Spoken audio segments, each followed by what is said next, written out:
Welcome back to the Analyst Lounge, guys. This time I'm joined by eager soul laner Omega, and Realzx unfortunately just fell, the captain and support player for London Conspiracy. I know it was a rough, but to be fair, it was Epsilon. So is it kind of better that you lost to Epsilon? I guess it's Epsilon. There's not much to do. They're just, I think, the best team in the world right now. Their mechanical skill is just unmatched. So it was really hard set, and we didn't really expect to win too hard. Thankfully for you, both of you guys, both losing. However, you're going to be you're not out of it though. Thankfully that there's still the wild card bracket. So both of you guys have dropped down to the wild card bracket. Obviously, you would rather have qualified. How confident are you both feeling, at least in your wild cards? I'm 100% confident we will beat Envious. I'm a little too unsure about the EU teams though, either Paradigm or FnATIC or London Conspiracy, because we're not really familiar with EU, but yeah, I'm pretty sure we'll take the NA side. If it's going to be, if there's a chance for Paradigm or FnATIC, though, who do you think? Who would you rather face, Paradigm or FnATIC? If it comes to that, definitely FnATIC. Without a doubt. You feel more confident. Is that just your direct matchup to maniaKK, maybe, or? Yeah, I feel like maniaKK is his playstyle is kind of like Devios and I, but like 2013. I feel like he's really far behind when it comes to like the warrior meta. So I'm pretty sure I could abuse him pretty easily. FnATIC actually have been the better team, at least in the fall split. FnATIC 4-0ing Paradigm, some of their big wins, especially later in the season. They're actually able to defeat them with their coach, Ependary. Who are you looking at totally for this game straight away? Do you give the edge to FnATIC just because of the history? Yeah, I think FnATIC have the better preparation. Like you mentioned, the coach Ependary is just a little bit more involved, I think, in the team than Paradigm. And I think that Realzx is the key player here to look at for FnATIC, that his late game potential carry from the Freya and the Rama is just going to be able to put themselves in a position to win. How big is a factor how big of a factor is Realzx on FnATIC, Realzx? Realzx is such a big factor. He's the guy getting the hype up, screaming. He is probably one of the best players. He's one of the best players at LAN. He really plays way better at LAN than he does online. So Realzx means so much to this team. If he's gonna have a bad start, if he's gonna get shut down, it's gonna hurt FnATIC a lot, because they play really passive, and then they wait for the late game, and then you just have Realzx just exploding. Well, speaking of playing passive, we have Funballer on the other side, and he plays really aggressively compared to Realzx. And I think that it will suit kind of more towards Realzx style, where he's just going to sit back and wait for opportunities, maybe try to wait for Funballer to overstep, and then kind of look for that opportunity. We saw Funballer just the other day be very aggressive, actually kind of losing his direct matchup to hi-rez. hi-rez, I think, I wouldn't say overperformed, but played better than he has ever played at LAN. Even himself and his team agree. Do you think that could be a struggle for Funballer if he's over-aggressive, Omega? Probably. I don't know. In a hunter matchup, I don't know. It's really all about not your mechanical skill, but how smart you play and how you position yourself in team fights. The hunter role, I don't know. It's so much different than it used to be, pretty much. So a big part of the dual lane, obviously, going to be the supports. Realzx, Trixtank, a very aggressive support, and that's kind of what Paradigm's dual lane is known for, is the hyper aggression. Trixtank really likes the Bacchus. We saw him play, I believe, 4 or 5 games of that versus Dignitas. Do you think Bacchus just fits his playstyle, or is this kind of a god that he needs to play because it's one of the only aggressive Guardians still left in Smite? There's 2 things. There's first, it fits his playstyle really well. Tons of CC, he can almost solo someone, he does tons of damage, he's still really tanky with his 1. The other thing is, it really fits his team playstyle, the Zeus, the Thor, Bacchus combos really well with these kind of hard CC guards, where you can just put up a really strong CC chain, because you can't beat Zanoga unless you do it preemptively. And then talk to me on the other side about Badgah. What's kind of his playstyle with Realzx? Badgah's a bit more passive. He's kind of looking for opportunities. If you make a mistake, Badgah's gonna be there, and he's gonna capitalize, and you have to use beats. Badgah is more of a late game support. He has a lot of knowledge. What do I do late game? Where should I position myself? And that's kind of what separates it. Where Trix is really early game oriented. You have Badgah that's like so much more late game. Do you think Bacchus is going to be a heavily contested pick for these two teams? Possibly. I mean, Badgah can play Bacchus, but I think he's going to rely more on Athena, maybe Khepri. I don't know if they practice Khepri. I would imagine they did. And yeah, I think it could be like a really good third ban for FnATIC, and that's what they're gonna look for. Where do you feel Khepri kind of fits in the meta right now, Omega? I feel Khepri fits in the meta if you have a very, very immobile mage mid, like a hyper carry, like kind of like Zeus or maybe Zhong.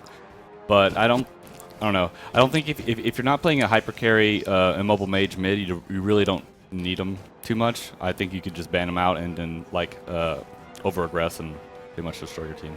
All right, looking at the mid lane, though, we're going to have Lawbster facing off against Zyrhoes. Zyrhoes, one of the players that have lane swapped heading into Season 2, himself and Twig have switched up. How has really Zyrhoes adapted to the mid style?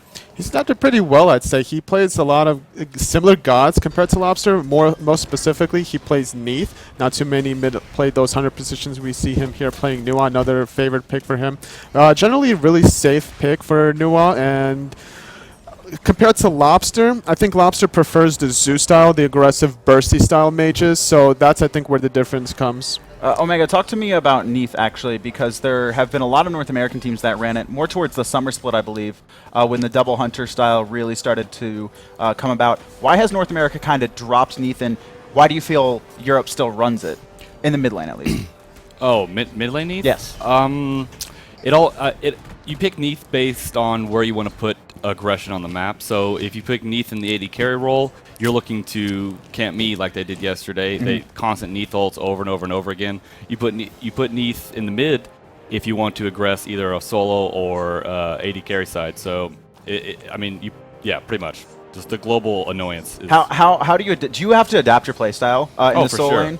Even when Neith's on the board? Even though I know I'm in a winning matchup, I'm not, because they have the global pressure. So if I think I'm winning a fight, most likely I'm not, because Neith ult, Athena ult, Thor ult will all just destroy me. That's kind of what happened yesterday. Yeah, looking at these solo laners too, maniaKK versus Xaliea, I don't think you have too much experience with either of them, but I know you watch a lot of their games. Who would you give this matchup edge to? Definitely if they leave Xaliea alone and let him do his thing, they win. Paradigm wins hands down. But I think if Paradigm's weakness is if they focus Xaliea and they shut him down early, then FnATIC should take it. Tell me a little bit about Xaliea's style and why kind of he can make these ISIS kind of picks, ISIS style picks work and Chaac, and he builds some kind of damage. He doesn't really play meta games at all. Right. EU doesn't really focus on soul lane as much as they should, and that's why they're able to get away with these jankies mage pick, like glass cannon mage picks, which should never ever be allowed, because they're so easily shut down. But EU focuses elsewhere, so I don't know. That's why Xaliea is able to get away with this stuff, like ISIS and Hell and stuff. And he's going to be matched up against maniaKK, who, like you said, is kind of like yourself and Divios, but 2013. Like, explain exactly what you mean by that. I felt like maniaK's always copied what Divios and I did, like our builds, our god pool, and I felt like he's always like behind on the warrior meta. So I don't know. Maybe he has some mage picks that I don't know about. I don't know. Do you feel the same way, Toli? I feel like when we usually look at maniaKK, he's either playing Chaac or Tyr for the most part. I haven't really seen him deviate away too much from that, so we'll see how they prepare for this land. Do you think, Emils, do you think Chaac is going to be a contested pick in this series? Yeah, it's definitely going to be a contested pick, because we also seen Xaliea played it a lot, also against Dignitas. It's something that you could pick early in the first 3 picks, or you want to try and third ban it away, because both players played. And if they have a similar god pool, it's like, it's easier to, like, how do you say that? It's easier to focus on the soul laner, so they get in and play something they're not comfortable with. Do you think the Chaac is just for the objective control with a massive silence, or is there other reasons I for think it? Chaac also fits the meta really well right now. You have a god like Khepri. If Khepri gets Chaac silenced, he's not going to be able to revive someone. And Chaac silence is so long that it's just going to create a lot of confusion. It's like, kind of like a Xaliea ult. You get Chaac ulted, oh, I can't really do anything. I'm silenced. Xaliea ult, I can't see anything. I can't do anything. How well do these solo laners play off their jungle, Toli? They play pretty well, I'd say. Like, maniaKK will look for those rotations if he gets an advantage in laning phase, but it's going to be a little bit more difficult for him to find that against Xaliea, who is also going to look for that same advantage. Twig, actually new to the jungle. Do you feel like he has struggled in the fall split, Emilzy? He's he struggled the first part of the split. He really didn't have too many picks to rely on. He played some Nasha. He played stuff like more cheesy stuff. He could play some FnATIC sometimes. You would see that. But he's definitely picked up. And that's kind of the story for FnATIC. They've just been better and better and better since the Rose Swap. And I think they're like at a point right now where they won't get that much better. So I think it's going to be really hard. And yeah. What gods do you expect to see in the jungle between Qvo and Twig? Kuro, I'm thinking Thor, Honbat, possibly an Asha is also going to be contested, and I think we're going to see some Khepri today. I think we're going to see Khepri jungle, Yeah, because definitely. they've practiced that quite a bit. What does Khepri in the jungle really bring to a team? Just like if you don't have vision and you know a Khepri in the jungle, either right or left side, you can't really push up because you know he's going to blink, stun, and then ult you and then tremble, and you're kind of screwed. That's why it's really good against immobile mages like Zeus or Zhong. You just trap them in your wall and, you know, they can't really do too much. How do you adapt? How did your team adapt? Because Baskin actually ran that against you guys yesterday. Yeah, we kind of knew that he was going to run Khepri when we picked Zeus, so we were kind of prepared for it. I was letting Glass know, you know, stay back. He's rotating. He's going to blink over this wall. You need vision to shut down Khepri because, I mean, he's not a Thor. He's not going to ult from a big distance. He's just going to ult from mid harpies or blink from mid harpies and look to aggress. So vision is how you shut down Khepri. All right, before we get into the game, guys, I'm going to ask you how you feel this set's going to go. Totally. I think it's going to be a 5-game set going into FnATIC. If they don't shut down Xaliea, 3-0. 3-0. Yeah. If they don't shut down. Okay. And Emilzy? It's probably going to 3-1 FnATIC. I So- think they're just better prepared. We saw Paradigm look really lackluster against Dignitas. So I think FnATIC is going to maybe lose the first game, but then they're going to be back strong. So analysts, guys, their consensus is FnATIC, but we're going to find out who's truly going to take it. Take it away, casters. Welcome back to the desk and good afternoon. My name is FDOT, joined here by Graham as always. And this time around, we're going to be joined by the solo laner from Team Solo Mid, Bickham. How you doing this afternoon? Doing pretty good. How about you? Doing fantastic. Welcome and happy to have you here. Coming up, as we heard the analyst breakdown, we've got FnATIC versus Paradigm. Now, FnATIC on paper is the favored team. They're number 2 seed overall over in Europe, but Paradigm have a lot of tricks up their sleeves. Let's be honest, when we came into this one, we expected it to go best of 5. A lot of people in Europe like, this is going to be a close game, could go either way. Slightly favoured towards FnATIC. However, with the performance we saw from Paradigm up against Dignitas, Dignitas looked very strong, and Paradigm didn't really come out to play. They got beat, almost got beat, I should say, by a very strong Dignitas picks and ban strategy that there was no real answers for. I know Paradigm may have looked past Dignitas, and they've been honest about that to me. Right. I feel they're prepared for FnATIC though, but I still feel FnATIC has the edge here. FnATIC, I think FnATIC comes out on top for a lot of the analytics and what stats we might look at. But one of the strong things that I'm really curious and why I'm really happy you're going to be joining us here, Bickham, is I think a key point of this matchup, in all honesty, is going to be the solo lane and the way the solo lane and the jungle work together. So, I mean, I don't know how much you know about these two teams, but when you look at Xaliea and maniaKK, does any one particular playstyle shout out to you? Not really in particular. I know EU really likes to run mages in particular in solo lane. I also see some Chaac. Those are the main differences I can see between NA and EU, but maybe these teams have some pocket strats. We don't know what they'll really pick. And you saw Omega on the analyst set there. He was discussing about how he felt about maniaKK's playstyle and Xalia's. How much of an impact do you think it's going to be if one of these goes off? Is solo lane that important these days in the meta? Solo lane is pretty important because if one solo laner is dominant over the other, they can like steal blues, they can rotate freely. A first rotation is really important in a team fight, especially in a mid-camp fight. Then we see a first pick Soul, which we've been seeing a lot lately.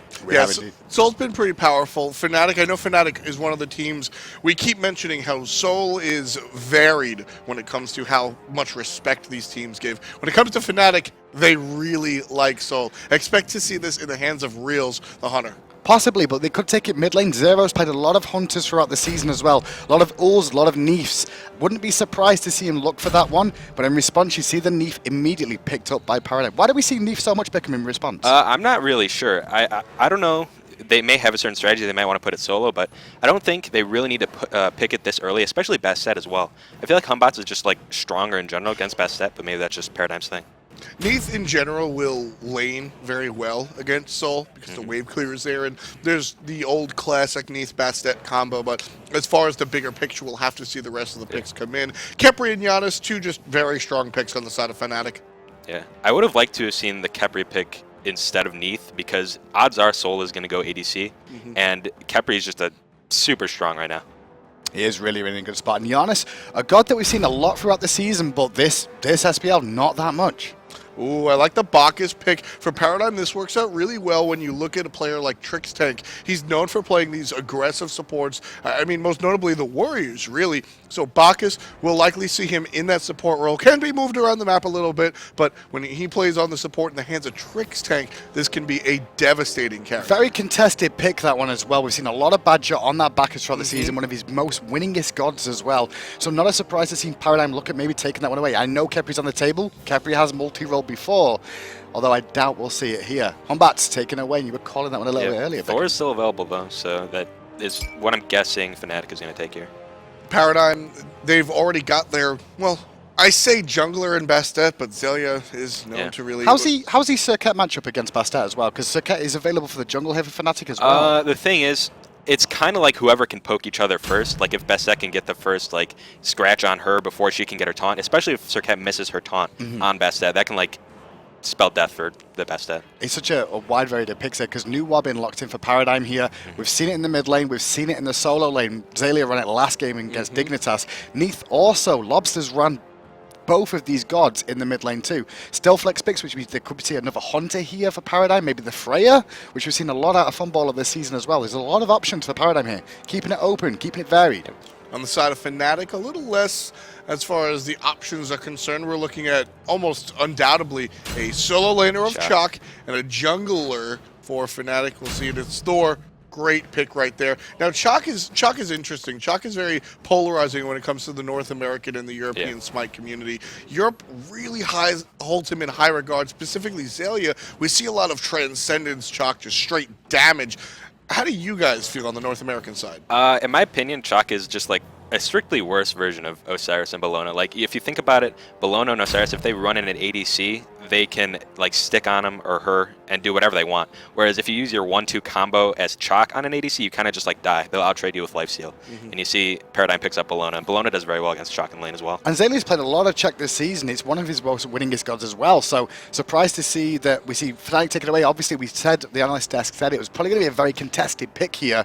And FnATIC going to be picking that one up for maniaKK. We'll take a look at how this works out because, as we said, Paradigm had played Chaac in the solo lane to great success against the lower seeded teams, honestly. We saw Xaliea build that damage oriented Chaac and do well against teams that maybe weren't on the same level as Paradigm. And then once they took that choice out against FnATIC and Epsilon, it didn't fare so well. FnATIC, on the other hand, maniaKK just kind of plays these thick, tanky bruisers. Maybe Osiris isn't on the table for them, so Chaac being selected here on the side of FnATIC. I'm a little bit worried for Paradigm here because it's a very similar composition they ran against Dignitas. There's no real change-ups here, and it's all about getting into a team fight and nuking one individual. Coaches Ependary on the left for FnATIC and Dazer on the right for Paradigm. I'd definitely be happy with Ependary, just because, going back to what I was saying, the amount of damage is all about burst. You got the World Weaver, you got the New War Ultimate, you got the Bacchus Intoxicate. The issue is that Dignitas outplayed them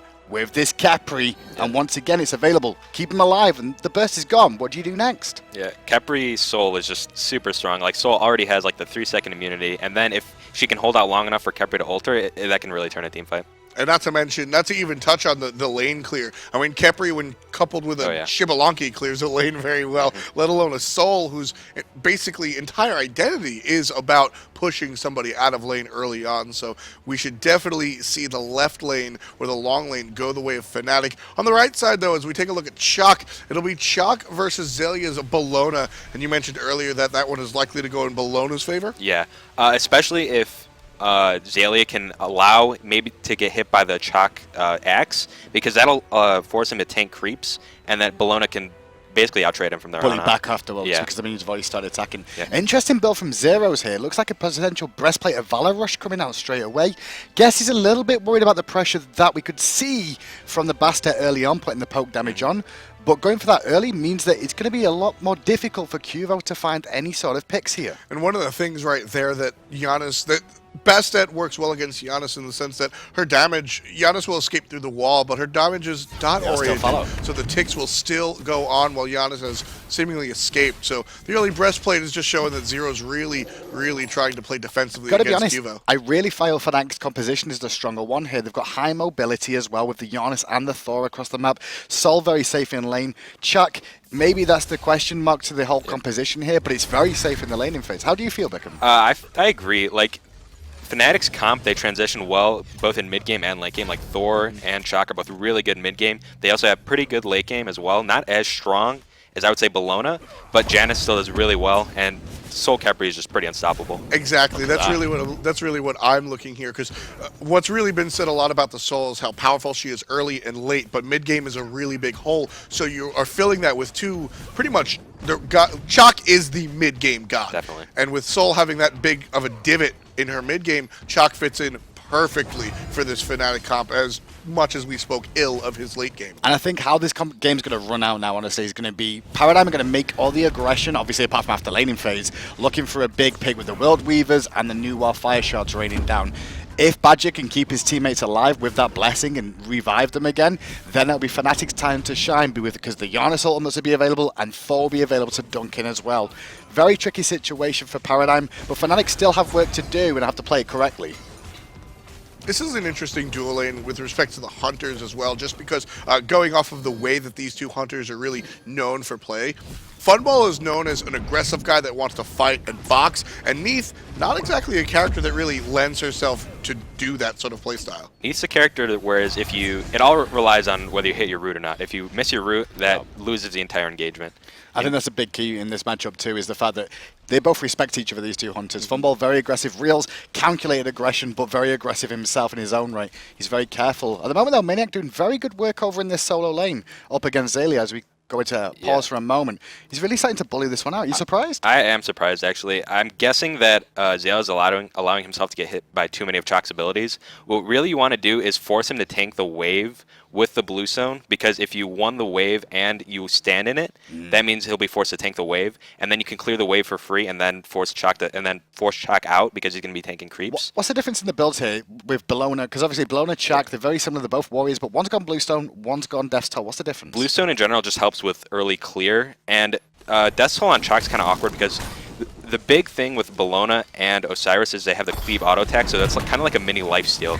When you like group 6 creeps together, you're healing like 36 for each auto attack. Ah, makes sense. So lots of sustain coming out from the build, really, from just going for the Death's Toll. At the moment, though, Xaliea under pressure under his tower, but he's been in this spot a while. Got to be careful now, though, as Chaac has hit 5, and if a torrent comes out, he could look for an all-in, potentially. Yeah.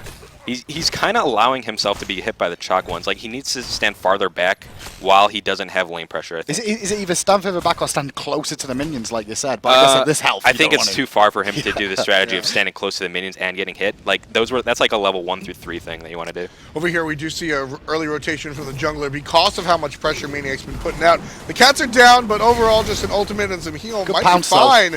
But maniaK's relatively low. No, that's all we need. Big win if he can get out. The wall double tap does connect, spin to win, but Xaliea is there to support. No further follow-up available. But I love what we saw at Qvofred, that the pounce timing was perfect to avoid the silence, allowed him to continue the chase and not get caught out. And it forced 2 global ultimates from FnATIC there for free.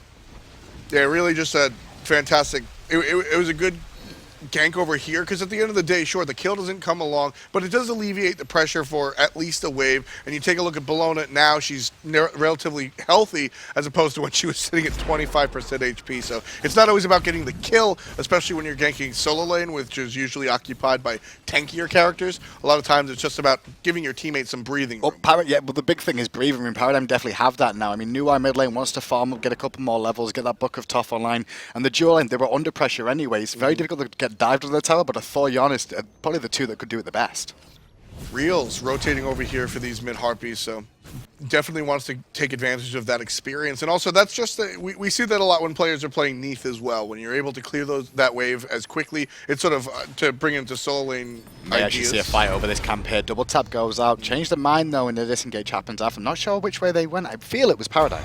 Yeah, to bring that sort of why Sol was able to rotate over those mid-harpies. It's sort of like what Hades does. He's able to clear the wave real quickly and then just walk and either rotate or pick up some mids or whatnot. So Sol has the same effect in lane by just being able to clear so incredibly quickly. So when you play the solo lane here, Bickham, and you're either of these two gods, both warriors, what goes through your mind when it comes to build? Is it sort of a standard build all the way through, or is it based on the enemy composition? And if so, what would you go here? I would probably, if I was Chaac right now, I would probably either go Runeforged or Midgardian Mail. Midgardian Mail is actually pretty strong, especially against Bellona and Osiris.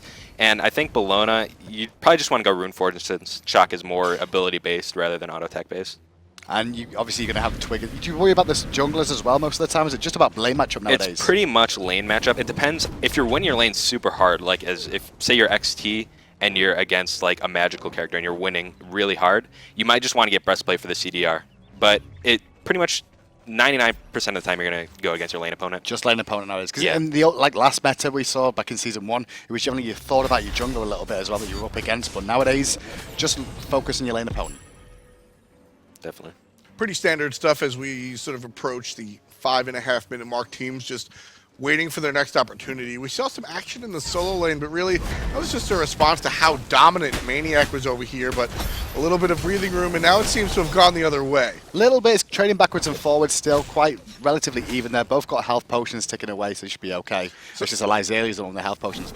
But thing to know about the mid lane here as well, Zyrhoes started off with that potential Breastplate of Valor rush there, realised he wasn't being pressured. Hold that thought, Trix caught a little bit out, but he is Bacchus after all, so we'll get away. But yeah, Zyrhoes, under pressure early, felt like he may get poked out, goes for Breastplate of Valor, no pressure on him, let's get the full boots online, he's still got that to fall back on later. I think he's using it more as like a substitute for like the Chronos Pendant 1 that you often see Januses get. He's probably going to get breastplate next, is my guess.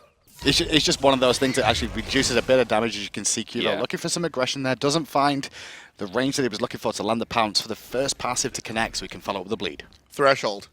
I mean, that ability is just so strong. It's going to speed up Janus and slow down the pursuit, so Bastet opts just not to go for it at all whatsoever. Qvofred gets caught trying to find his way into the mid lane, but ultimately he'll be all right. He will take a chunk of life, though, thanks to the Thor player. Yeah, he's maxing his hammer as well, so definitely going to have that double tap damage. He's found it there for him. And Paradigm will be aware of that now, too, that he maxed that one first, so he'll be using it not necessarily for an escape, but for the damage. And now you can see Real's really starting to put the pressure on with this Sol, using the Disapparate to close the distance without having a movement penalty. HP also going the way of Sol as well. He's poked, Realzx has poked down the Neith to about half HP. Was a little look there, you could see Funballer channeling the World Weaver just in case there was anything going on in the mid lane, but as you can see there's not much actually happening just yet. Mid-harpies have spawned though. Paradigm just took them down and immediately disengaged. They're just happy to continue the farm off for the time being. You said late game you feel that FnATIC have the edge here, Bickham? I do think FnATIC has the edge mostly because of Soul Khepri. Like if they can bait out cooldowns with the immunity as well as a Khepri ult, that can just turn a team fight in itself. Look at this grouping on the left-hand side. It looks like we're going to see FnATIC swing around for the purple buff. Red buff still down for a while, and with Neith being forced back to base, Paradigm a little bit out of position to contest this. They're going to lose it for free. I like the positioning of FnATIC right there. They only need 2 people to go ahead and take the purple buff, and they hide 2 people in the jungle. So if Paradigm goes and they just take a look at purple buff, it seems like there's only 2. We can contest that. All of a sudden, the mid laner and the Khepri are there. That's not exactly a fight they want to take. So FnATIC holding a couple of their cards close to their chest. Paradigm don't take the bait, though. Purple buff goes the way of FnATIC. Holding the cards close to the chest, true indeed. 8 minutes in, and as you can expect, it's very close and tight between these 2 EU teams. Both are fighting for the World Championship spot. Epsilon took the first one earlier on today. The losers of this one obviously will slip down to potentially the wildcards match. They'll have to face off against London Conspiracy, but it's all to play for, and I expected a slow first game just while both teams work out what the game plan is from the other. I think the dual lane is going to be really important, especially in this mid game, because the dual lane on the side of Paradigm's already really far behind. You see Neith is behind 500 gold of soul. If they get a kill onto the Neith, like especially with a Thor gank, that could like break the game wide open with a gold fury. So keep an eye on the Gold Fury then, guys, at home. You can see Beckham clearly thinks that's going to be the case. Neith getting a bit of help from Bacchus over in this lane again, but Khepri's there too at the moment. And the 500 gold difference is true. It's going to make an impact. And it looks like we may be seeing the Polynomicon coming out second here. Yeah. This seems to be an interesting one between NA and EU, because NA seems to favour the Book of Thoth, which we saw at Zapman a lot first, then the Polynomicon, whereas EU, they really like that Poly first. Go ahead. Book of Thoth, it's more of a power focused late game build, whereas this is mostly with the Polynomicon. It's mostly for lane poke, which want to fight. Yeah, it's definitely pretty strong right now, especially because he has so much pressure already. And don't forget, the Polynomicon, the second ability, Stellar Burst, is actually classified as a basic attack. So that's why you see a lot of the Polynomicons. The second ability will actually proc the Polynomicon, and as Beckham said, really focused on that lane. And not for nothing, I mean, we touched upon it earlier, FnATIC has a very mid-game centric team with the Chaac and CaptainTwig on Thor. And mid-game is all relative, right? If this Soul stays ahead of Neith, and as you said, with a Thor gank on the left-hand side, all of a sudden, that mid-game that Soul isn't known for, well, she's a little ahead of the mid-game, and that changes things drastically. I really think that we should see like an all-in dive on the Neith pretty soon before it gets like to the 15-minute mark, because they really need to pressure their lead while they have dual lane. Once Neith backflips, she has no way of defending herself, especially against Thor and Janus. Well, it looks like they're going to try to make a commitment into mid lane here. Through space and time, fired off. They're actually looking at the right-hand side here. All in on Trixtank, but the belly flop will get him out of the danger in time. The rotation there from Realzx as well to follow up, but it was look for the right harpies more than anything. They were trying to catch him on the rotation. They didn't quite find it. Paradigm come up.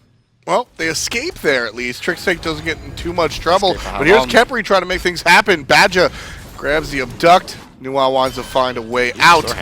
Yeah, Twig's in a lot of trouble there actually, but a Khepri ult from Badgah saves the day. Great play. You clearly saw the cats get dropped because you saw him use the hammer to engage. And the portal was good from Zyrhoes. He just couldn't reach it because of the cats. Yep.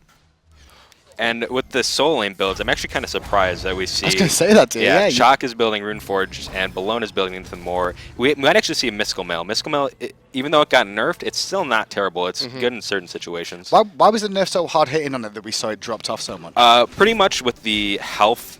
Like, 75 health is actually a big deal. That's a big deal, especially when you look at Wukong, because Wukong actually has a lower health pool than a majority of the assassins.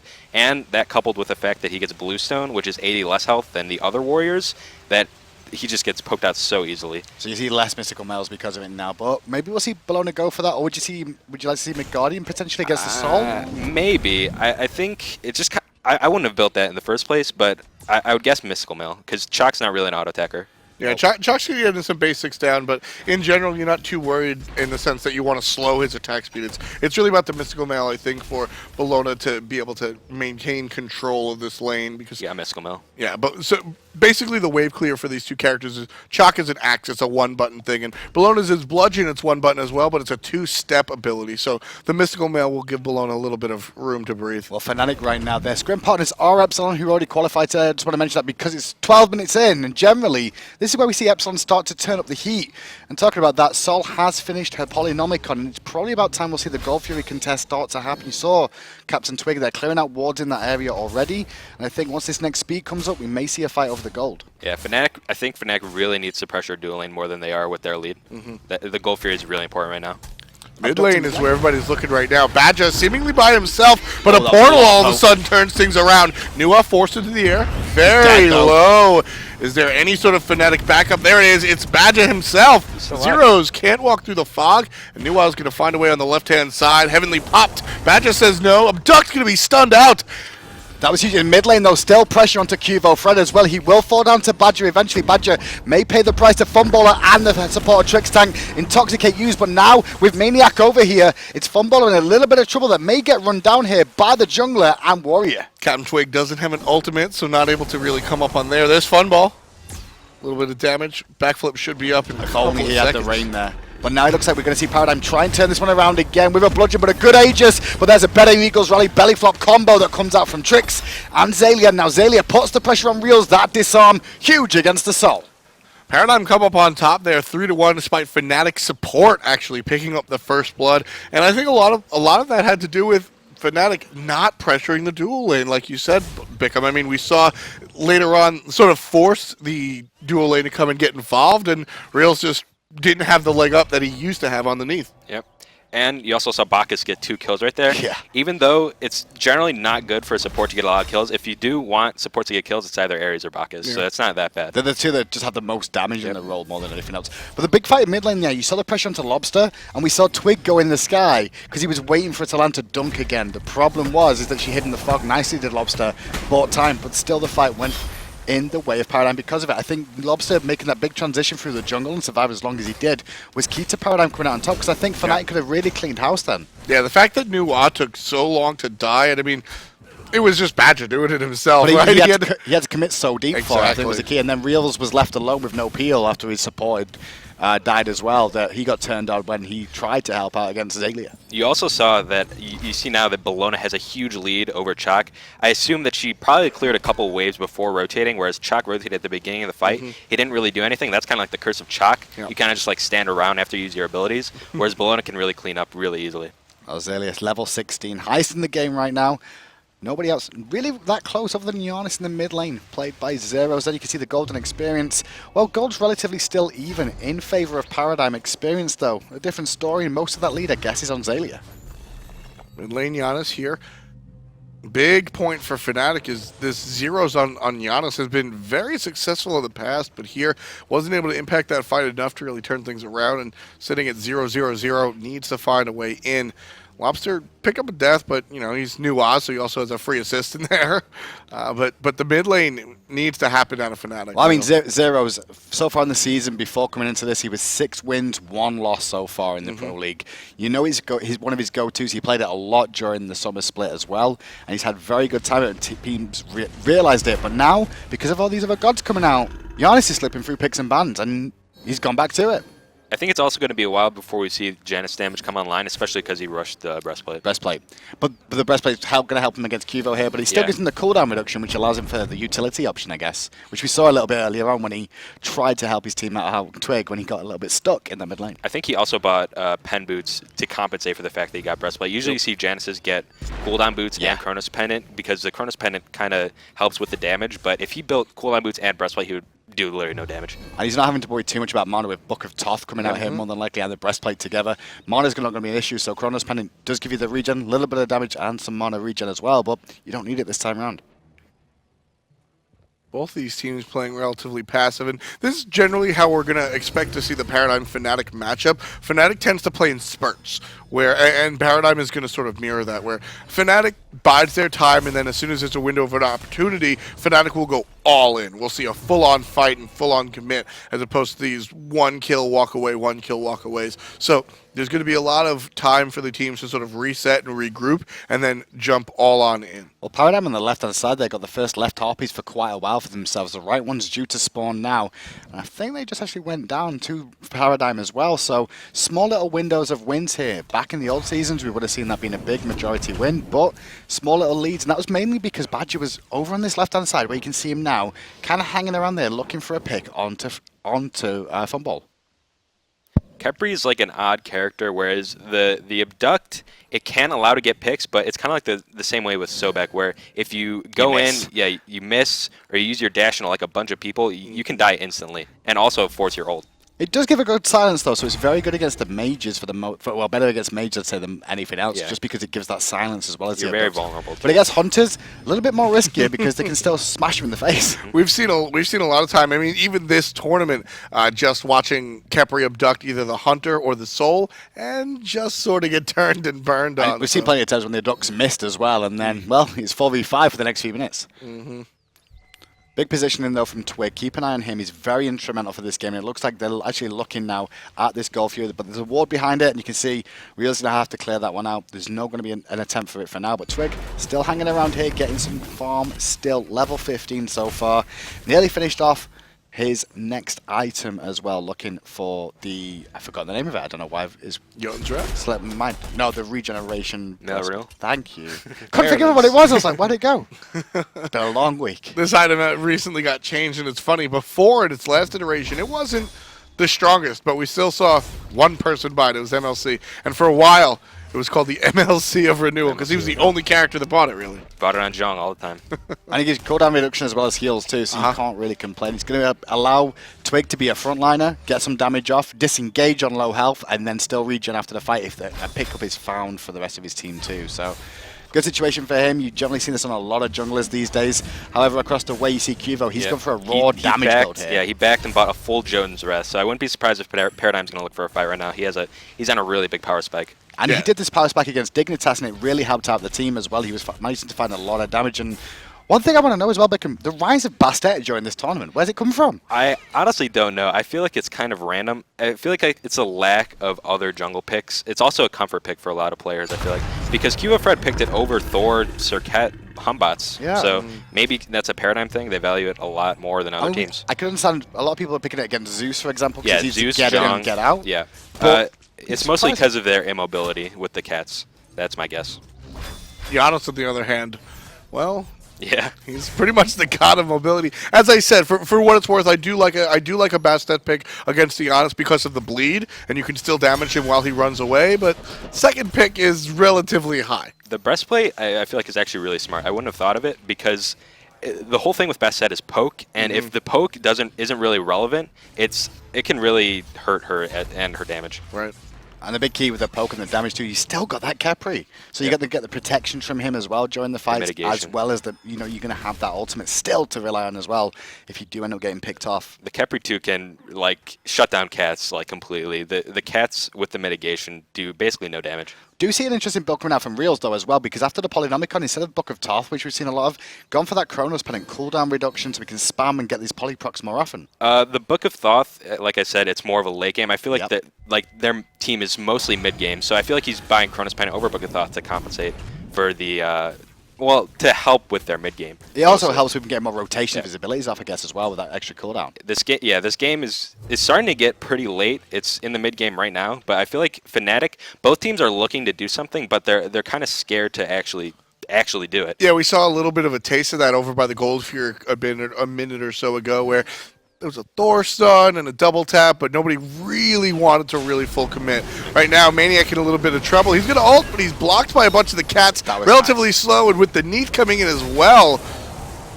But a quick response to just disengage there. They were worried about the pressure with the through space and time coming out from Zyrhoes, so they backed off. One thing I did like, though, is how Xaliea and Qvo both escaped the silence coming out from the Chaac there. Eagle's Rally used at the same time, as was the Pounce, to make sure they didn't get hit and turn around on. I love the play from FnATIC there. They tricked Paradigm. The Janus ult comes through and nobody's coming. Nobody's coming. Yep. But Paradigm sees the portal, and that's all you need. You see the threat, and it's either 0 or 4 people. And if it's 4 people, we're dead, so better play it safe. Your first reaction when you see a Janus ult is run away. Yep. Funballer could be in trouble here. The backflip down beads used as well. Real's getting some good poke damage off Nuwa with support there, trying to zone them out, and Real's forced back. Trix looking for him as well. Trouble. Real down, but the blessing has come out from Badgah. But here comes the rest of Paradigm. Lawbster blows up the minions already. Realzx, the Khepri ultimate is done, so now he's very vulnerable, especially without ethereal form. Everybody's paying attention to Qvo, but it's too late. He already took Marcus down. FnATIC 4-member strong. Paradigm still going in. maniaKK and the solo laners have made the rotations. Lawbster gets taken out by Chaac. Who else gets taken out by Chaac? It's Trix. That's a double kill for the solo laner on the side of FnATIC. Zyrhoes picks up 1 as well. Realzx was the first to die, but the fight goes in spades to FnATIC as they take down 3 separate players. You mentioned this, Bickham, at the start as well, is that it's very difficult to pick up Realzx. Pick up a soul character is very, very hard. FnATIC had a great chance to respond and took the time because they knew they could all get there and swing that fight around massively. Yeah, 3-second immunity is just so long. And I never thought I would say this, but Chaac actually carried that team fight. Chaac really did, and now he's pressuring him off the Gold Fury right now, which is still being done by Twig and Badgah there. And with maniaKK still on the backside, this should be a free gold. Well, I mean, you say you never thought you'd say this, but this is Chaac's realm. It's mid-game. It's 20 minutes in. He's allowed to come into the fight after a lot of the abilities have already been expended. He silences any chance of secondary cycles from the players that have their cooldowns back up a second time, and then he throws down. That's the thing. Chaac, I mean, going back to when Gandhi used to cast, he called it the 30% curse from Chaac. He does his damage, and it's like 30% of your health, but that's all he really does. Like you said, after his abilities are done, he stands around. Well, when everybody's 40% HP after the middle of the team fight, Chaac can come in and do that. This is the mid game where Chaac reigns supreme, and 3 people die for it. FnATIC pick up the team fight and the Gold Fury. That's going to give us the first real lead of the game. 2,000 strong gold ahead of Paradigm. Yeah, FnATIC in a pretty good spot now after that engagement. It was FnATIC's original aggression, though. They went for Funballer, they didn't find the pick, and it was Paradigm that aggressed back, but they went after Sol. Sol, not the easiest target. I was going to say the reason that team fight turned so bad for Paradigm is because they chased Sol from the opposite tier 1 tower to the other tier 1 tower, and Bastet had to get it with a scratch, which was a great skill shot, but they also blew a lot. Exactly, they used Noir ultimate on it, and then they also used Bacchus going all in on it, and then when he got away from that, Bastet had to bounce all the way in to find it with the D-Claw, and then the boys of FnATIC finally turned up. They're looking for maniaKK on this right-hand side, though. 4 members in unison over here, but reinforcements are already going to be on their way. You've got the Janus ult, which will bring FnATIC in. Silence is strong enough, just enough time for FnATIC to come on through. Khepri is pulling Xaliea out of the situation, and there's Noir ultimate. I don't really think anybody should commit. Trixtank throws out the Intoxicate here. Paradigm still pushing. Well, they're pushing, but they need to be careful about how deep they want to go again. Exactly. The key factor there was Badgah got a good abduct, but unfortunately it was on the worst target possible on the front line tank in Bellona. Any of the other ones, they could have potentially found a kill. Twig versus Qvo, they'll trade off a bit, but Twig has to respect the damage Qvo has with that Transcendence Jotuns, because it did a lot then. Yeah, the Malvernua is really helping him. Like, physical defense against Bastet, that's her biggest counter. I mean, that's pretty obvious, but it's like more so for her, because her damage is pretty much straight damage. She doesn't really have CC at all. Exactly. I mean, that's the whole big thing about Bastet is, sure, she's got 100% scaling. You buy a Transcendence and it's excellent, but as much as Transcendence helps her, physical defense, as you said, it seems obvious as a physical character, but it hurts her a little bit more because she's just damaged. Now, we did see actually Twig got a bit of an opportunity there over the rest of the 2 teams because they were all still fighting over solo. He got a free farm in mid lane. He's taken a bit of an experience lead now as well on top of the Bastet. He's starting to get further deeper into his build as well now, ever so slightly a lead, especially because of the Gold Fury too. But those small little advantages that come off the back of fights are very important, especially to junglers, on getting extra experience. And plus, Thor, as we sort of exit the mid game and head towards where everybody's level 20, Thor transitions a little bit better in the late game because, for what we just said about Bastet, she's just damage, which the damage, I mean, people always use the term fall off. It's still there late game, but the fact that Thor can go from a damage dealer to a crowd controller and let his safer damage do the work just allows him to complement his FnATIC lineup a little bit better. It does get a little bit more dangerous now for FnATIC though as we move away from the mid game. We mentioned we're getting past it, but there's still this threat now of Paradigm will have the damage on single targets here that they could split Khepri's ultimate from being able to protect whoever they go after. They could look for 2 targets. Yeah, I think Bastet is going to be actually FnATIC's biggest problem, especially against the Sol. Bastet's pretty much going to jump on Sol every single team fight. It's going to be FnATIC's job to peel from her. And if the rest of the team actually look for a different target, say for example they look for CaptainTwig or the Janus, it could be up to Janus to protect himself or the Thor here, while the rest of the team are looking to rally behind Sol. Paradigm have a way in now. It's actually interesting on the side of FnATIC because maniaKK plays a game. I mean, we heard Omega even mention it, that there's similarities in the way that these two play. maniaKK usually wants to be in front of his team, creating space, but because of what we just said about Qvofred being on Sol, maniaKK is actually most likely going to have to use that healing rain to slow down the cats and the onslaught from Qvo. So while he might want to be in front, maniaKK's going to have to pay a lot of attention to Realzx. Lawbster getting aggressed on there, but a good flop from Trixtank.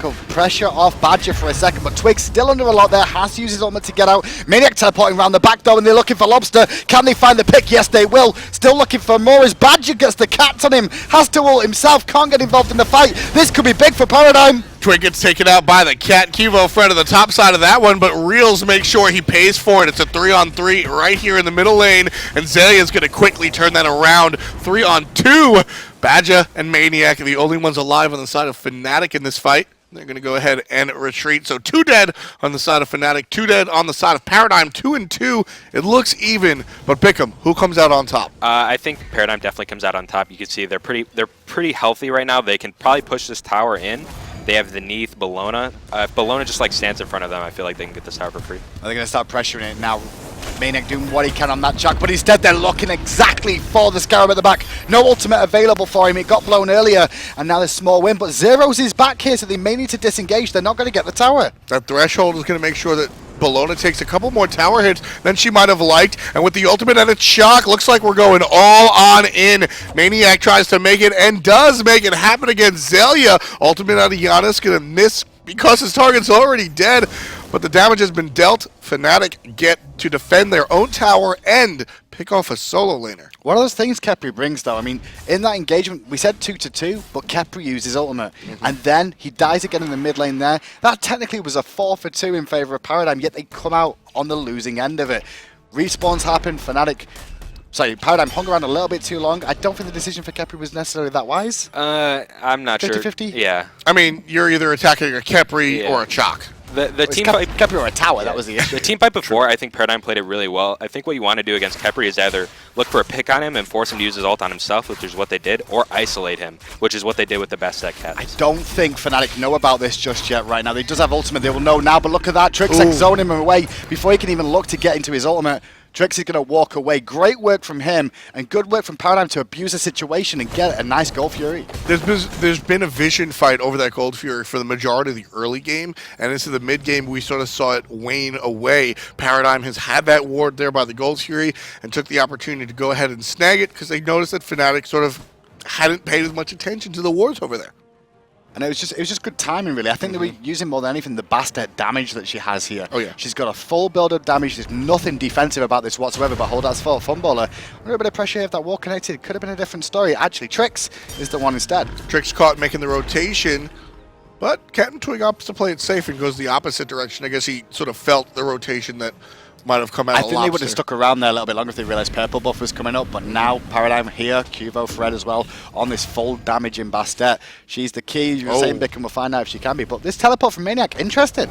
That's one of the things that I like the most about FnATIC is that maniaKK has the teleport always, solo lineage generally do, but you'll see Realzx keep a ward on him as a maniaKK deployable. That's generally what happens is he'll drop it where a ward doesn't need to be just to be able to get maniaKK near him.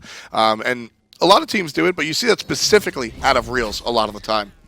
Is it that worthwhile to use the teleport there, though, do you feel? I don't think so. The tier 1 tower is not really worth it, and he's also getting tier 1 tower. Yeah. Well, they're going to be able to pressure mid lane because Xaliea is still showing himself on the right, but teleport in from Xaliea now. Maybe we'll see a team fight here. Trixtank going to try and push them back. Tower stands for a minute, but good poke coming out there once again from Realzx with the damage from Sol. And they're still looking for the siege, but against a new wall, this isn't easy. Yeah, Chaac has no magic defense, so if he gets hit by a Nuwa combo, he can get blown up. Chaac going to lead from the forefront there with the minions being down for a second or 2-0. Still looking for some poke. All the boys at FnATIC taking it in turns. Poke, poke, poke is the order of the day here. But no one's really being chipped down. Qvofred probably the one that could take the most damage with that full build on him and being an assassin, but he's doing the right thing and hanging at the back. Trixtank already poked down to about half HP. A lot of that by way of Janus and maniaKK. Here's to jump in from the solo laner. Xaliea trying to make things happen. Zyrhoes throws the ult along the backside. Hits about nobody. Dead. And maniaKK stuck, rooted, tanking a tower. Credit to that goes to Neith. Twig up in the air, looking for the re-engage, and he goes right on top of the tower. Can't find the damage. He needs some help, and Xaliea takes him out very quickly. And they're still chasing. Backflip from Funballer to get in range for the root. Gonna give Badgah gonna ult himself to cleanse it more than anything else and get himself out of danger. But a two-man pickup for Paradigm after FnATIC go aggressive. Now they can get a tier 1 in mid here and potentially keep pushing them back if they want to. But I think it's wiser to just take what they won there. Paradigm has a great siege as well. They have Nuwa minions. They have Bastet, who with Titan's Bane. They have a Neith. If Paradigm can manage a way to get FG, it's going to be really hard for FnATIC to deal with the push. Was that FnATIC just going, guys, we've got to do something soon because we're going to start falling off? Is that what it felt like? I definitely think it was. You saw maniaKK kind of dove in. He got hit by the Nuwa combo, as I said. He got blown up in the beginning of the fight, and he was kind of carrying, so it's kind of tough for... Oh my god, they tried to all in Realzx, and he may have actually found it there. No, not enough damage to pick him up. Meanwhile, Badgah peels away Xaliea. Xaliea takes a lot of poke there, but now it's Zyrhoes in trouble. Can he get through a portal? No. Funballer takes him out. Yeah, that was a big deal. We're seeing almost a continuation from the last fight, despite these being two separate conflicts. Basically what happened there was Paradigm got the surprise on FnATIC, honestly. Xaliea just jumped on in, got the right stun, and they were able to convert that into a fight that goes their way. And here's the Fire Giant. As soon as they're able to pick up the extra kill that Bickham was talking about, it's enough space to go ahead and pick up the Fire Giant. Good zone from him as well. Let's listen into Paradigm comms, though, because they're looking very strong right now. Hey, yeah, Janus is down. Oh, yeah! Thor down. See ya. Yeah! Let's go! Go left, go left. Hold them for minions, hold them for minions. We got Phoenix. Yeah, we can get Phoenix there, we can get Phoenix there. I have heavenly up and chill. I have heavenly and chill up. Help Fred out. If they go on Fred, help Fred out. If they go on Fred, help Fred out. just chill. Fred, just chill. Go for it. Go for it. Don't take too much poke if you can't. If you can. How long a minute? Minutes. Okay, I'm backing up for that. Phoenix. Fuck this. Fuck this pussy up. Fuck this pussy up. Yeah, fuck his pussy Careful that up. way. Careful that I'll way. tank Careful that way. this. Be careful here, yeah. Minutes. I'm placing a weave. I'm tanking, it's fine. Need to quick and get back. I'm gonna reset this. Yeah, quick and get back. Get back. Yeah. Fall back. We can go GF after this. Go. Go B, go GF. Go B, go GF. Sure? Yeah. Probably back up then. I don't know when it goes. No, we need to be. I bought the wrong miss. For fuck's sake. Who cares? Paradigm always having a lot of fun right there. You hear a little bit of a mistake coming out from what it sounds like Trixtank. He bought the wrong something. That bill looks fine to me. Yeah, it looks perfectly fine. I don't know what he's talking about right there. The one thing about comms that was really good to listen to there is one thing you'll see about a lot of hunters mainly. Most of the shot calling comes down to the jungler and the support, but when the hunter is feeling confident, the hunter's mouth will not shut up for most of the game. You see that with some of the biggest names in the hunter role as well. Funballer, you heard him for most of the time there. He was leading from the forefront, like, you protect Qvofred if he goes in. Don't take too much poke. Let's do this. We'll go back. We'll go Gold Fury. He's actually getting into the groove of this now. Paradigm are looking very good. Yeah, right now this is Paradigm's game to lose, honestly. Bellona and Bacchus can pretty much just jump on anybody who they want. They can distract them while they're taking the tower. You see Neith bought the Titan's Bane, which is you don't see very often. They have the Titan's Bane, they have the Bastet cats, they have the Nuon minions. They can be able to take down towers really fast. They're really starting to chunk as well in the team fights. And FnATIC's composition, we talked about so much about what it was all about, but they never really brought it to fruition. It never really went off. Yeah, they It was kind maybe of like just one stood around. fight. Yeah. Yeah, this is sort of, I mean, we mentioned it, how mid-game oriented FnATIC's composition was, and FnATIC led the game by 2,000 to 3,000 gold for 30 minutes. 32 minutes, that's pretty much late game right there, snap, action, and Paradigm just turns things around. They realize, hey, our comp's a little bit stronger If at you're this going to moment of take the early game. mid-game composition, so you've got to make them work for you and actually get more out of it. So you don't get to the stage where, let's be honest, Paradigm, they've gone for the build they wanted to. Yeah, they're not all late-game gods when you look at it on paper. Sure. But if you build them a certain way, it can work. Yeah, and composition it's not the end-all be-all. There's a mid-game composition off FnATIC. That doesn't mean they auto-lose if it's 30 minutes, but there just wasn't enough aggression in the mid-game for it to actually pay off. No panic coming out of Trixtank there. He took a lot of poke, and eventually he does flop away. But meanwhile, mid lane, the pressure from the other two. Big ult. However, Lawbster took a lot of poke then. That's a big ult out of Zyrhoes. It's enough to push the enemy away. CaptainTwig lands on one, takes out Lawbster. Left-hand side still raging on. Khepri ult forced to be used on the jungler. And with that that might have been a good retreat for Paradigm, but by scaring CaptainTwig off of that, that allows Paradigm to come on back, take out the Phoenix, and take out the support. maniaKK surrounded by 3 there as well. This could be the beginning of the end as maniaKK falls down 2 as well. We could end up seeing this one closing out very, very soon. Are they going to end up to push on here? I'm not sure if they're actually going to go in yet. No fire minions pouring down, but it's very close to finishing. Lobster's the only one dead on the side of Paradigm. Yeah, but it looks like Paradigm is going to play it a little bit safe. I think it's the wise thing to do. Agreed. I could hear churn across the stage. They're really loud right now, and that's really hard to hear normally. We're across the other side of the room to them. I mean, it's Paradigm, Hindu Man. It is Paradigm. We've seen these guys at land quite a couple of times. They are not the quiet team. But it's an important thing for them, I think, Paradigm winning this first game as well, because I feel like if FnATIC took this first one, Paradigm would have been down and hard-pressed to come back, I feel. The morale would have been very low after the Dignitas games. I spoke to them, and they were not happy with their performances then whatsoever. And now coming into this one against FnATIC, this is the one they really practice for, though, and you can really show that they've come with a game plan.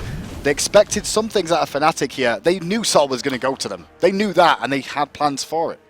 Yeah, I mean, Paradigm, I agree. In order for this series to go the way of Paradigm, it's very important for the game 1 to go. This is a team that really rides momentum very well. FnATIC, every team does well after winning, of course, but Paradigm make use of the momentum a little bit more. Real talk, Beckham. Do you think Sol is useful? After this land so far, because for me, it's kind of waning I was now. actually going to say, how she's not really carrying like people expect her to. Exactly. I mean, she's having good games. She's having a great laning phase, but when it comes to team fights, even some of the best hunters in the world who are playing her in this role, they're not getting the same success as like we've seen on a Freya, for example. When we've seen that go to the role, it's not the same sort of success. Yeah, it's still kind of shaky because I mean, she'd never been played in SPL before. People have just started playing her recently. I feel like maybe this could be something like, oh, you know, this is a new god. She's really OP. Blah blah blah. It's funny because like we see Jing 10 and everyone's like, all right, we all agree he's good. Yeah. We see Khepri and everyone's like, all right, we all agree he's good. Sol, it's still up in the air, but the results speak. You know, the results are speaking here. I think she had a 40% win rate yesterday. Yeah, low win rate big yesterday. engagement on the right-hand side. Paradigm trying to make their siege. This is FnATIC. This is a really big, important defensive set for FnATIC. If they drop this, they might drop the game. Twig falls down on the ground, but that's after Zyrhoes is already dead, so not a lot of that mage damage going to be used as a follow-up. Tower being tanked the entire time by Xaliea, and he just doesn't care. This Bellona is a little bit too tanky for FnATIC to really deal with. That's the end of the game because that's only one man left standing, and that's maniaKK. maniaKK left alone now with nothing else he can really do up against this lineup. He's going to go in against 4, well sorry, I should say 5, and that will be game 1 going the way of Paradigm. Hey, people were saying it'll go best of 5, and I think that's the case. Unfortunately for FnATIC, Chaac unable to land the last-minute pentakill in the late game. Who'd have thunk it? But it does go the way, as you said, to Paradigm. A very strong performance by the guys on that team, and a lot of it. I mean, it's hard to really pick a standout player. I think that was an all-in team win. It was a good performance from all the boys. My question to you, really, Bickham, is Game 2 for FnATIC, what would you look to do different? I'm not sure, honestly. Like, they picked a really mid-game focused team comp, and it didn't really work out for them. Like, they won that one team fight where Chaac got the big ult, he got he got the big axe, he killed basically everybody, but it just didn't really pan out in the late game. You didn't really see many Khepri ults that like save somebody and turn the team fight. You didn't really see Soul do much. So it's gonna be up to FnATIC to see how they like adapt to it. And personally for me, let's just get rid of Sol. Like, it's not working. I don't know why teams keep picking it. People have worked it out. They're dealing with it in laning phase, and it's not coming to fruition in late game. Yeah, I mean, a couple of things have to really line up for this to really work out. For me, I think we wanted to see a little bit more early action coming out from FnATIC, especially considering their composition. Let's go over to Kevin and see what the analysts have to say about Game 1. Welcome back, guys. So, Tolly, Emilzy, you guys predicted that this set would go the way of FnATIC. However, Omega saying if Xaliea is left alone, he would wreak havoc, and it would be a quick 3-0. I think we kind of saw that a little bit. Xaliea went pretty hard. How important was Xaliea getting big in that matchup? Oh, it's huge. I mean, they left Xaliea alone pretty much, and I think the Khepri pick was weird, but I think Paradigm knows how to play around it, because they get this team comp and they have a lot of AoE spread damage, and the Khepri's like, who do I ult? Who do I ult? Because everyone's dropping at the same time. So I think Paradigm is, yeah, this is going to be a 3-0, man. Do you think FnATIC will adjust their strategy and maybe try and focus on shutting down Xaliea? Because maniaKK, he had some pretty big plays. I think the caster took note of it at the end when Paradigm kind of overextended trying to dive at Soul, chasing her from tier 1 to tier 1. Yeah, before that point though, at the 3-minute mark, the Bastet tried to gank the solo lane on the Shock, and then we saw the counter gank from the Thor and the Janus, and then ever since there was no presence in the solo lane, and Xaliea got to do what he needed to do at the 13-minute mark when the Khepri got a kill onto the middle, I believe it was. We saw Xaliea rotate, got 2 trade kills in response, and that's what kind of opened it up a little bit for Paradigm. How do you feel, Omega, about the picking Chaac before the Bellona was on the board? I'll be honest, it's horrible. I mean, Chaac, when you pick Chaac, it's like, I don't want to lose lane. I kind of want to be relevant mid game, and then I'm going to be completely useless late game. Like, I don't understand the Chaac pick. I really don't. Emilzy, do you feel the same way? Yeah, it was pretty bad. I don't know if it's a direct counter matchup or if it's like kind of even. It's, I don't know. It depends on how the Bellona plays. I don't know if Xaliea is very experienced with Bellona. I haven't really kept up with it too much. I figured he played a lot of mages. But yeah, it should be a fairly even matchup. Chaac wins it early, and Bellona wins it mid to late. Yeah. So. Emilzy, you took note during the game that at the just in the picks and bans that FnATIC had drafted a pretty solid team comp that had pretty high early pressure. Mid was pretty solid as well. Late game, also they could work around it, but they didn't really seem to be aggressive at any point in the game. That's kind of FnATIC style a good portion of the time. Do you think they were maybe just playing scared of Paradigm though? Yeah, I think they were scared. What they wanted to do was just play really safe. They just want to slow down the pace of the game. Like we saw that was like a really boring game, you can say, for like the first 20 minutes until like the Sol dive, and that happened. But that's how FnATIC plays. They want to make sure that they're safe early, and they did that with the global pressure they have of Janus and Forward. They want to make sure they have a good mid game. They have the Chaac, and then they have Realzx that almost always plays this carry that can just take over late game. But it really didn't feel like Realzx felt home playing Sol. Like, So we never heard Sol. FnATIC, speaking of the globals that you mentioned, FnATIC tried at the 10-minute mark to go for a really good play. They got the left side mid Harpies, and then they were hiding there. They used the Janus ulti, thinking that Paradigm were on the right side Harpies, along with the Thor ulti, but they conceded those right side Harpies, and FnATIC were able to pick that up, but they didn't get any return kills. And that was the first and only time we really saw them utilize that double ulti combo. Omega, do you think we'll see FnATIC switch sides, or do you think they'll stay on the Order side? They had the first pick, they chose Order side. Do you think they should still go for that Order side, or maybe try and switch it up? It all depends on how high they prioritize Sol. It all depends on how they feel Sol, you know, apparently they like it. They first picked it. So it all depends on how they felt that he played on Sol, but they could switch it up. Who knows? I really don't know. FnATIC are once again going to be first pick. We saw, I kind of want to ask about Hell, because almost there's only been 2 games in the tournament that Hell has not been picked, and it was actually yourself up against Cloud9. Where does Hell sit? Is that not something that Order side necessarily always want to invest into picking Sol up? Or Hell, excuse me? When it came to C9 and us, we were kind of like, I think both teams were baiting Hell. Like, come on, go ahead and pick it. Go on and pick it. And neither team fell for the bait. So I kind of think that's why neither of us picked it, because we both had an answer to it. Okay. Moving into the second matchup, though, do you expect to see FnATIC putting a little bit more pressure onto Solo, or at least maybe some early game? Yeah, they should really go and punish Xaliea. Just try and kill him early. He's gonna maybe tilt a bit, and that's gonna allow maniaKK to get the better mid and late game.